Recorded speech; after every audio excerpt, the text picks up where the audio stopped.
ہماری زندگیاں اللہ تبارک و تعالیٰ کی طرف سے عطا کی ہوئی ایک بہت شارٹ پیریڈ میں، تھوڑے سے لمحات میں امتحان کے میدان میں چل رہی ہیں. اور اللہ نے قرآن میں فرمایا ہے خلق الموت والحیات لیبلوکم ایکم احسن عملا. اس نے موت اور زندگی اس لیے بنائی ہے تاکہ تمہیں پہچانے، تاکہ تمہیں آزمایا جائے کہ تم میں سے اچھے عمل والا کون ہے. ہم دارالعمل اور دارالامتحان میں ہیں.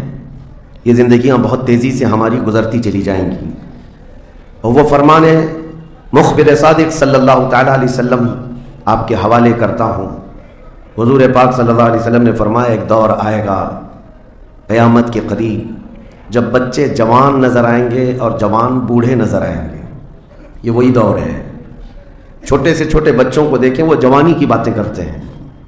پچھلے دور میں جوانوں کو جو باتیں معلوم نہ ہوتی تھیں وہ آج کے 5 سال 6 سال کے بچوں کو ساری چیزیں معلوم ہیں. یہ مکمل موبائل آپریٹ کرنے کی تعلیم ان کو ہم سے زیادہ آتی ہے. یہ اس قدر جوان نظر آتے ہیں، اور جو جوان ہیں وہ جوانی میں تھک چکے اور بوڑھے لگنے لگ گئے. اپنے ہاتھوں جوانی برباد کیا اور بڑھاپا ان کے چہروں پر نظر آنے لگ گیا. تو یہ قیامت کی اس نشانی کے بارے میں جو حضور نے فرمایا تھا وہ دور آ چکا. لیکن میں آپ کے سامنے ایک بات عرض کر رہا ہوں، تم بیٹھو گے تو بھی زندگی گزرے گی، لیٹو گے تو بھی گزرنی ہے، دوڑو گے تو بھی گزرنی ہے. فیصلہ تمہارے پاس ہے. زندگی یوں گزر جائے گی اور پھر وعدہ الہی آ جائے گا جس کو اللہ نے فرمایا ہر نفس کو موت کا مزہ چکھنا ہے، دنیا سے جانا ہے، اور تمہارا جو کچھ بھی اجر ہے اللہ کے ہاں قیامت کے دن دیا جائے گا. اور پھر جو شخص دوزخ سے بچا لیا گیا اور جنت میں داخل ہوا وہی سب سے کامیاب زندگی گزارا. کامیاب ہے کون؟ وہ قیامت کے دن پتہ چلے گا. ہمارا دوزخ سے بچ جانا اور جنت میں داخل ہو جانا یہی کامیابی ہے. اور اللہ تعالیٰ فرماتا ہے وَمَا الْحَيَاةُ الدُّنْيَا إِلَّا مَتَاعُ الْغُرُورِ. میرے اس پورے عنوان کا یہ حصہ اہم ہے. اللہ فرماتا ہے اور دنیا سوائے دھوکے کے سامان کے کچھ نہیں. جس نے دنیا بنائی وہ خود فرما رہا ہو، جو اس کائنات کا خالق ہے وہ خود فرما رہا ہو یہ دنیا دھوکے کے سامان کے علاوہ کچھ نہیں. یعنی یہاں پر انسان اکثر دھوکہ کھا جاتا ہے. دھوکے کا مطلب یہ نہیں ہے کسی دوست سے دھوکہ کھا رہا ہے، بلکہ وہ پوری اپنی زندگی میں دھوکہ کھایا ہوا ہے. جس چیز کو اسے حاصل کرنا تھا دنیا نے اس کا منہ موڑ کر کسی اور چیز میں لگا دیا ہے. یہ دھوکہ نہیں ہے تو اور کیا ہے؟ میں آپ کو ایک بات بتا دوں. آپ گھر سے نکلے تھے، سامان سب باندھ کر کے دلی جا رہے تھے. اسٹیشن پر کسی نے پکڑ لیا اور کہا آؤ چلو میں تمہیں ٹرین میں بٹھا دیتا ہوں، اور اس نے تمہیں دلی کی ٹرین کی بجائے تمہیں مدراس کی چنئی کی ٹرین میں بٹھا دیا. بیٹھ گئے تم. مجھے یہ بتاؤ یہ دھوکہ ہوا کہ نہیں ہوا تمہارے ساتھ؟ بہت بڑا دھوکہ ہوا کہ منزل تمہاری کہیں اور تھی، تم کہیں اور چل پڑے. دیکھنے کو ٹرین سیم دکھ رہی تھی، تم نے اس کی بات کا یقین کیا اور بیٹھ گئے، اور جب پہنچے تو پتا چلا نہیں میں تو دلی پہنچا ہی نہیں، میں چنئی آ گیا. زندگیاں اسی طرح سے گزر رہی ہیں. تم جس راستے پر چل رہے تھے اصل تمہاری منزل مدینہ طیبہ، تمہارا سفر حضور پاک کے قدموں تک پہنچنا ہے، لیکن ایرا غیرہ آتا ہے اور تمہیں کسی دوسرے ٹریک پر ڈالتا ہے اور تم چل پڑتے ہو اس کی بات پر. اسی لیے قرآن نے کہا یہ دھوکے کے علاوہ کچھ نہیں ملتا یہاں پر. دنیا اور دنیا داروں پر تم کبھی بھروسہ نہ کرنا، تم اپنی منزل پر ہمیشہ توجہ رکھنا. تمہاری منزل یہ نہیں ہے. اسی لیے شاعر نے کہا تھا غلط روی سے منازل کا بعد بڑھتا ہے، مسافروں روش کارواں بدل ڈالو. تم ٹیڑے میڑے چلتے رہو گے تو منزل لمبی ہو جائے گی، فاصلہ دور ہو جائے گا. اس لیے چلنے کا طریقہ بدل ڈالو، تمہارا سفر آسان بھی ہو جائے گا اور منزل جلدی پہنچ جاؤ گے.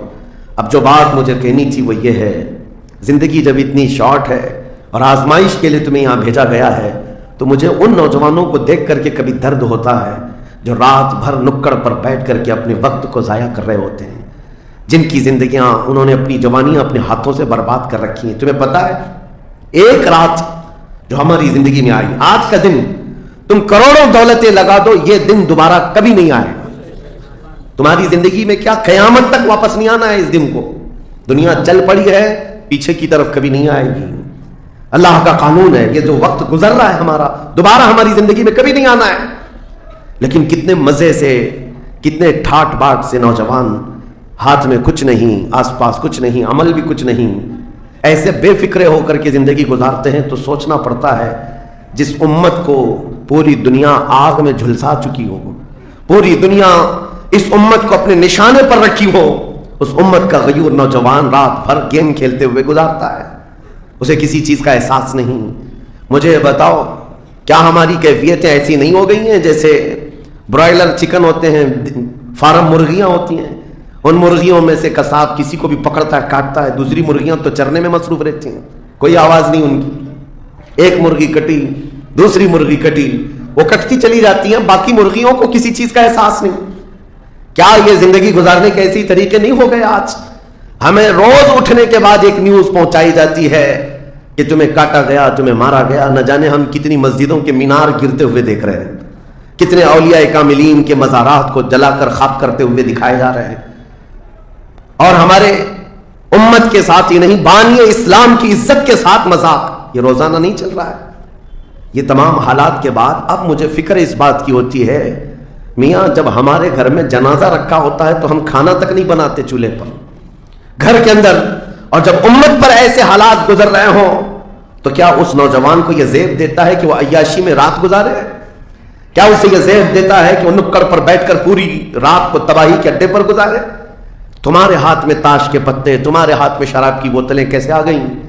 یہ امت وہ ہے، تمہیں میں بتاؤں، جنگ تبوک ایک جنگ ایسی ہے حضور پاک صلی اللہ تعالیٰ علیہ وسلم کی زندگی پاک میں 900 کلومیٹر کا فاصلہ ہے مدینہ طیبہ سے۔ ہوا یہ تھا کہ ایک صحابی رسول حضور صلی اللہ تعالیٰ علیہ وسلم کے قاصد بن کر جا رہے تھے، اور بیچ راستے میں ایک عیسائی بادشاہ کے گنڈوں نے اس صحابی رسول کو گرفتار کیا اور ان کو ٹکڑے ٹکڑے کر قتل کر دیا۔ موب لنچنگ اس زمانے میں بھی ہو رہی ہوتی۔ یہ خبر جیسے ہی مدینہ طیبہ پہنچی، وہ لوگ ایسے نہیں تھے کہ انا للہ پڑھ کر خاموش ہو جاتے ہیں۔ صحابہ کرام کا جم غفیر مدینے میں جمع ہوا، عرض کیا یا رسول اللہ صلی اللہ علیہ وسلم آپ کا حکم کیا ہے؟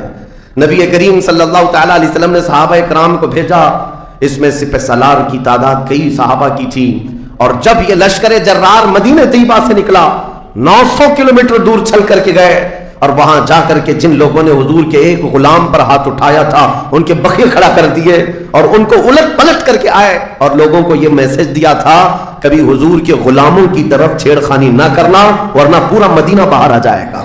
یہ یونٹی، یہ اتحاد، ان کے اندر یہ احساس میرے آقا صلی اللہ تعالیٰ علیہ وسلم نے پیدا کر رکھا تھا کہ کل مؤمن جسد واحد۔ حضور صلی اللہ تعالیٰ علیہ وسلم نے فرمایا کہ پورا جتنے مومن ہیں وہ سب ایک جسم کی طرح ہیں، ایک جسم کی طرح ہے۔ اذا اشتکى عضو تداعى له سائر الجسد بالسهر والحمى، جیسے ایک پارٹ کو اگر درد ہوتا ہے تو پورے جسم میں بخار آتا ہے۔ مومنوں کی کیفیت یہ ہونی چاہیے، لیکن احساس دھیرے دھیرے ختم ہوتا چلا گیا۔ آج ہماری پستی کا ایک سبب یہ بھی بتایا جاتا ہے، جس کو شاعر نے کہا تھا قوت فکر و عمل پہلے فنا ہوتی ہے جب کسی قوم کی شوکت پہ زوال آتا ہے۔ سوچنے سمجھنے کی صلاحیت پہلے ختم ہو جاتی ہے، آدمی سوچتا نہیں سمجھتا نہیں، بس اپنے وقت کو ضائع کر رہا ہے، برباد کر رہا ہے، بیٹھا ہوا ہے، گپے لگا رہا ہے۔ میں آپ کو بتاؤں ہماری عمروں کا احتساب ہونا چاہیے، ہماری زندگی کو گن کر کے دیکھیں کتنے سال کے ہیں ہم، 25 سال 30 سال 35 سال 40 سال، اور اس کے بعد گنو ہم سے کیا ہو سکا ہے اس دنیا میں، ہم اس دنیا میں کیا کر چکے اب تک؟ ہم سے کچھ نہیں ہوا۔ اگر تاریخ میں آپ کو بتاؤں میرے عزیزو، آپ کو پتہ ہے اس ہندوستان کی سرزمین پر سب سے پہلے لشکر اسلام کی سپہ سالاری کرتے ہوئے آنے والا ایک نوجوان محمد بن قاسم 10,000 کا لشکر لے کر عرب سے آیا تھا اور پرچم اسلام لہرایا تھا۔ تاریخ میں آج بھی رقم ہے، اپنے پنڈتوں نے بھی اس تاریخ کو لکھا ہے، ہاں پنڈتوں نے بھی لکھا ہے۔ اور یہ محمد بن قاسم 10,000 کی سپہ سالاری کے ساتھ ہندوستان میں آ کر اسلام پھیلایا۔ عمر کیا تھی؟ صرف 19 سال کی عمر تھی۔ 19 سال کی عمر میں یہ عظیم کارنامہ انجام دینے والا، انہوں نے اپنی عمر کا صحیح استعمال کیا، اپنی ایج کو برباد نہیں کیا، ضائع نہیں کیا۔ طارق بن زیاد جس کا یورپ بھی قائل ہے، جبل الطارق آج بھی ایک مقام ہے یورپ میں جس کو جبرالٹر کہا جاتا ہے، یہ حضرت طارق بن زیاد کے نام سے ہے۔ یہ پہلا سپہ سالار ہے جس نے پوری دنیا کے سامنے وہ عزم پیش کیا تھا۔ یورپ کی سرزمین پر جب کشتیاں لے کر پہنچے تھے یہ مومنین کی تعداد، وہ طارق بن زیاد ہی ہے جس نے پوری کشتیوں کو آگ لگا دیا تھا، کہا تھا کہ ہم پیچھے مڑ کر جانے والوں میں سے نہیں ہیں۔ جتنے ساتھ آئے تھے سمندر پار کر کے، کشتیوں کا سفر تھا، کشتیاں لکڑی کی بنی ہوئی آگ لگا دیا اور کہا اب اس عزم کے ساتھ اترو، یا تو ہماری قبر بنے گی یا تو ہمارا جھنڈا لہرائے گا۔ میرے عزیزو، عمر 22 سال کی تھی، طارق بن زیاد، اور ایک دو نہیں، میں تمہارے سامنے مثالیں رکھوں ہندوستان کی سرزمین پر ایک ولی کامل کی آپ کو میں تاریخ اگر بتاؤں، جو سرکار سیدنا غریب نواز رضی اللہ تعالیٰ عنہ سے بھی 200 سال پہلے اس ہندوستان کی سرزمین پر تشریف لائے اور اسلام کی خاطر لڑتے لڑتے شہید بھی ہو گئے، اور جن کا لقب سلطان الاولیاء ہے، سیدنا سالار مسعود غازی رحمۃ اللہ علیہ، ان کے متعلق یہ فرمایا گیا وہ سلطان الاولیاء ہے، ہندوستان کے اولیاء اکرام کے بادشاہ کی حیثیت ہے، سرکار غریب نواز سے بھی پہلے آئے، لیکن ان کی عمر ان کی شہادت کے وقت 19 سال کی تھی۔ صرف 19 سال کی عمر میں وہ مقام عظیم پا لیا۔ ہماری تو زندگی کی عمریں پتہ نہیں کتنی چلی گئیں، اور ہم میں سے کوئی کارنامہ نہ ہو سکا، کارنامہ نہ صحیح، زندگی گزارنے کا سلیقہ بھی نہیں آ سکا۔ کارنامے نہ ہو تو الگ بات ہے، لیکن مسلمان تو بن جاتا کوئی۔ عزیزان گرامی وقار، میں آپ کو ایک بات بتا دوں، جو زندگی ملی ہے کچھ ایسا کر جاؤ کہ تمہاری تاریخ رقم ہو جائے، ورنہ قبرستان جا کر کے دیکھنا، وہاں تو لکھے ہوئے کتبے بھی مٹ گئے، قبروں میں کون سویا ہے ان کو بھی لوگ فراموش کر چکے، بھول گئے، سب بھول گئے، لیکن کچھ ہستیاں ہیں جو ہمیشہ آباد رہتی ہیں۔ یہ وہ لوگ ہیں جنہوں نے اس روئے زمین پر اپنی ذات کے لیے نہیں، اللہ کی رضا کے لیے جیا کرتے تھے، اللہ کی رضا کے لیے جیا کرتے۔ آج میں یہ بات کہنا چاہتا ہوں نوجوانوں سے، تمہیں پتہ ہے ممبئی کی سرزمین پر لاکھوں نوجوانوں کی تعداد ہے، میں جانتا ہوں، لیکن ان میں سے کوئی انقلابی نوجوان ہو، کوئی دین کی طرف بڑھنے والا، حساس دل رکھنے والا کیوں نہیں؟ خاص طور پر آپ کے ان علاقوں میں تو نشہ اتنا عام کر دیا گیا ہے، ہم دور دراز علاقوں سے سنتے ہیں کہ مسلمانوں کی میجورٹی والے علاقے، یہاں نشہ بکتا بھی ہے، کرتے بھی ہیں، رات بھر اسی میں پڑے رہتے ہیں۔ کس نے اس دنیا میں تمہیں ملوث کیا ہے؟ یہ وہ قوم ہے جو قیصر و کسریٰ کو گھٹنے پر لے آئی تھی، یہ وہ قوم ہے جس نے دریائے دجلہ میں گھوڑے دوڑا دیے تھے، یہ وہ قوم ہے جس نے افریقہ کی جنگلوں میں بھی اذانیں دی تھی، یہ وہ قوم ہے جس نے یورپ کے کلیساؤں میں کلمہ توحید کو بلند کیا تھا۔ لیکن آج اسی قوم کی حال یہ ہے کہ دنیا ہر گھڑی ہمارے اعمال کو نشانہ بنا کر کے ہمیں ڈیگریڈ کرتی جا رہی ہے۔ سمجھ لو میرے عزیزو، کب تک اس زندگی کا اس طرح سے چلے گا؟ کیونکہ میرے آقا صلی اللہ تعالیٰ علیہ وسلم کو آج آپ کے سامنے میں یہ بات رکھتا ہوں، حضور اکرم صلی اللہ تعالیٰ علیہ وسلم کو آپ کیا سمجھتے ہیں؟ اپنی قبر انور میں وہ زندہ ہیں؟ ہم تو سنی ہیں، حضور اکرم صلی اللہ تعالیٰ علیہ وسلم اپنی قبر پاک میں زندہ ہیں، لیکن یہ بات بھی سمجھ کے چلو، حضور نے فرمایا ہر جمعرات کو میری پوری امت کے اعمال میرے پاس پیش کیے جاتے ہیں، تم میں سے، ہم میں سے، سب کے اعمال ہر جمعرات کو حضور کے پاس فرشتے سناتے ہیں، فلاں بن فلاں نے ہفتہ بھر یہ کام کیا ہے۔ حضور فرماتے ہیں اگر برے اعمال پیش ہوتے ہیں تو مجھے غم ہوتا ہے، میں استغفار کرتا ہوں اللہ کی بارگاہ میں، اور اچھے اعمال آتے ہیں تو شکر بجا لاتا ہوں، اس کے لیے دعا کرتا ہوں۔ عزیزان گرامی وقار، کبھی پلٹ کر کے زندگی میں دیکھنا کتنے جمعرات ایسی چلی گئی ہوں گی جس میں ہمارے کون سے اعمال فرشتے لے جا کر کے سنا رہے ہوں گے۔ حضور اکرم صلی اللہ تعالیٰ علیہ وسلم کی بارگاہ میں جب ہمارے اعمال یہ کہہ کر سنائے جائیں، آقا آپ کا فلاں امتی بے خبر ہے، نہ نماز پڑھتا ہے، نہ ہی آپ پر درود پڑھتا ہے، نہ ہی وہ کبھی نیکیوں کی طرف آتا ہے، وہ تو گانوں کی دھن پر جی رہا ہے، صبح اٹھتا ہے، شام ہوتی ہے تو اس کو تو فلموں کے نغمے یاد ہیں، آپ کا کوئی قول یاد نہیں۔ بتاؤ میرے آقا صلی اللہ تعالیٰ علیہ وسلم کو فرشتے جب ہمارے متعلق یہ خبر دے رہے ہو، کیا حضور پاک صلی اللہ تعالیٰ علیہ وسلم کو اس بات کا قلق نہیں ہوتا؟ یہ وہ امت ہے جس کے لیے میں رات رات بھر کھڑے ہو کر دعا کرتا تھا، آج یہ ہم کو فراموش کی ہوئی ہے۔ زندگی گزارنے کا مقصد سمجھ جاؤ میرے عزیزوں، اسی لیے میں آپ کو کہتا ہوں کہ زندگی یہ نہیں ہے، حضور تاج الشریعہ رحمۃ اللہ علیہ نے فرمایا زندگی یہ نہیں ہے کسی کے لیے، زندگی ہے نبی کی نبی کے لیے، نہ سمجھ مرتے ہیں زندگی کے لیے، جینا مرنا ہے سب کچھ نبی کے لیے۔ جو لوگ یہ سمجھ جائیں اس نقطے کو، انہوں نے زندگی کی مرادوں کو پا لیا ہے، وہ حصولیاب ہو چکے ہیں۔ لیکن جو اب تک بھٹکے ہوئے ہیں ان کو میں دعوت فکر دوں گا، ایک بار سوچ لو، ایک بار سوچ لو، ویسے ہی دنیا ختم ہونے والی ہے اور تمہاری موت آنے والی ہے، ایک بار سوچ لو، ایک بار سوچ لو کہ ہمارے ساتھ آخرت میں ہونا کیا ہے، قبر میں ہمارے ساتھ بیٹھنے والا کون ہے، ہمارے ساتھ تنہائی کا نگہبان کون ہے اور محشر کے اس بھرے میدان میں ہمارا ہاتھ پکڑنے والا کون ہے؟ جب بار بار یہ سوچو گے تو اس فکر کو پہنچو گے کہ وہ صرف اور صرف ایک ہی ذات ہے، کون دیتا ہے دینے کو منہ چاہیے، دینے والا ہے سچا۔ حضور پاک صلی اللہ تعالیٰ علیہ وسلم کی طرف لو لگا دو۔ اس کو جن لوگوں نے اپنی زندگی میں پہچان لیا وہ امام اہل سنت بن گئے، مجدد وقت بن گئے۔ اعلیٰ حضرت امام اہل سنت فاضل بریلوی رحمۃ اللہ تعالیٰ علیہ کے متعلق ایک بات میں آپ سے کہوں، وہ بڑے عالم تھے، بڑے فقیہ تھے، بڑے محدث تھے، اور بہت سارے علوم پر انہیں مہارت تامہ حاصل تھی، سب اپنی جگہ پر، لیکن یہ سارے علوم نے مل کر اعلیٰ حضرت کو اعلیٰ حضرت نہیں بنایا۔ ان کو اعلیٰ حضرت بنانے والی چیز حقیقت میں عشق رسول ہے۔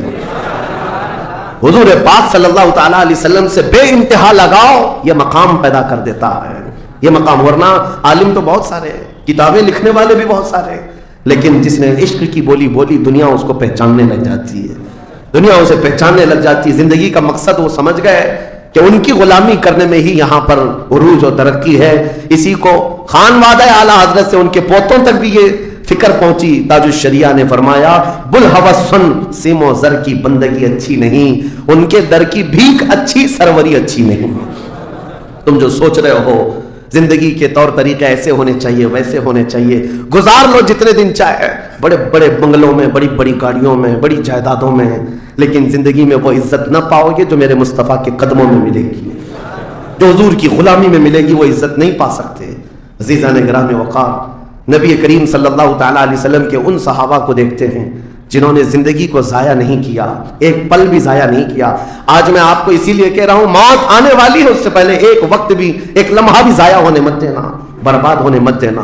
جو وقت ہے، میں مصر میں دیکھتا تھا بسوں میں بھی، اور کبھی کبھار ٹکٹ کاؤنٹر پہ جو لائن لگی رہتی تھی، ایک اسٹیکر لگایا گیا تھا، اکثر جگہوں پر یہ اسٹیکر پڑھنے کو ملتا تھا، اجعلوا الانتظار فی الاستغفار، یہ جو ویٹنگ ٹائم ہے اس کو خالی کھڑے ہو کر کے مت گزارو، اتنی دیر استغفار کرو اور درود پاک تو پڑھو، وقت کو ضائع نہ کرو۔ تمہارے پاس اللہ نے وقت دیا، بیٹھے ہو تو پڑھو، کھڑے ہو تو پڑھو، کیونکہ یہ وقت تمہارا بربادی میں نہیں لکھا جائے گا، تمہارا یہ وقت ضائع کرنے والوں میں نہیں لکھا جائے گا۔ عزیزان گرامی وقار، آپ کو میں ایک بات بتا دوں، جن لوگوں نے اپنی زندگیوں میں بڑے بڑے محلات بنائے، آج ان کے لیے بھی تاریخ ہے، مگر کس انداز سے، کس انداز سے۔ آج دنیا نے آپ کو ایسے ڈائیورٹ کر رکھا ہے، جو کام ہونے کے تھے وہ نہیں کرنا ہے آپ کو، لا یعنی کاموں میں مصروف ہو گئے، جو چیز تمہارے حصے کی تھی نہیں اس پر انرجی خرچہ کرتے رہ گئے، اور جو چیز تمہارے کام کی تھی اس کو تو بھول ہی گئے۔ آپ کو میں ایک بات بتا دوں، ہو سکتا ہے شاہجہاں نے تاج محل بنایا، اور پھر بادشاہ قطب الدین کے زمانے کے نشانیاں موجود ہیں، لال قلعے بن گئے، قطب مینار بن گیا، بڑی بڑی عمارتیں ہیں، لوگ اوپر سے نیچے دیکھنے کے لیے آتے ہیں، لیکن میں یہ کہتا ہوں یہ کوئی کمال کی چیزیں تھی نہیں، کمال کی چیزیں تھی نہیں۔ لاکھوں لوگوں کی محنتیں بھی لگی، پیسہ بھی لگا، اور بڑی عمارتیں کھڑی کر کے چلے گئے۔ ہزاروں کی تعداد میں تاج محل میں لوگ جاتے ہوں گے، تاریخ تو لوگوں کو تھوڑی بہت تو پتہ ہوگی کہ اپنی بیگم کی محبت میں بنایا ہوا ایک محل ہے، اور بیگم کی قبر بھی وہاں ہے، لیکن جانے والے کبھی کسی کو سنا ہی نہیں کہ ایک فاتحہ بھی کوئی پڑھتا ہوا نظر آتا ہے۔ وہ تو پکنک پوائنٹ ہے، ٹورسٹ ایریا ہے، جائے دیکھے آئے، لیکن میرے عزیزو یہ بڑے بڑے محلات اپنی ناموری کے لیے بنا کر تو چلے گئے، لیکن آؤ بریلی شریف کی سرزمین پر ایک مدرسہ جو اعلیٰ حضرت نے بنایا، مبارک پور کی سرزمین پر جامعہ اشرفیہ جو حضور حافظ ملت نے بنایا، یہ عمارتیں آج بھی دعوت دے رہی ہیں، ایک دو نہیں، ہر سال ہزاروں کی تعداد میں عالم اور مفتی وہاں سے نکلا کرتے ہیں۔ یہ کام کی چیزیں تھی جو بزرگوں نے کر دیا کہ امت کو ایسا کچھ دے جاؤ کہ وہاں سے آنے والا کچھ فیض اٹھا کر کے جائے۔ تاج محل لے کر کے کیا کرنا ہے؟ پیسے کمانا ہے یا ٹورسٹ ایریا بنانا ہے؟ لیکن ایک ایسا ادارہ جس میں پڑھ کر کے دنیا روشن ہوتی اور آخرت بھی روشن ہوتی۔ ہم سنیوں کہ ہاں یہ چیزوں کی ضرورت تھی، ہمیں لا یعنی چیزوں میں مصروف کر دیا گیا ہے۔ اب تو آپ کو پتہ ہی ہوگا، مجھے تو جلسوں والا آدمی بنا دیا گیا، جہاں دیکھو پروگرام جلسے۔ میں اصل میں جلسوں والا آدمی تھا ہی نہیں، میں فیلڈ ورک کرنا پسند کرتا ہوں، کسی علاقے میں رہ کر کے قرآن کی تفسیر کرنا اور لوگوں کے درمیان رہنا، لیکن مسلسل سفر کا ایک تجربہ میں آپ کو بتا رہا ہوں۔ ہوں گے یہاں پر بھی بہار بنگال والے سب ہوں گے، بہار والے، بنگال والے، جھارکھنڈ والے اتنے جلسے کرتے ہیں،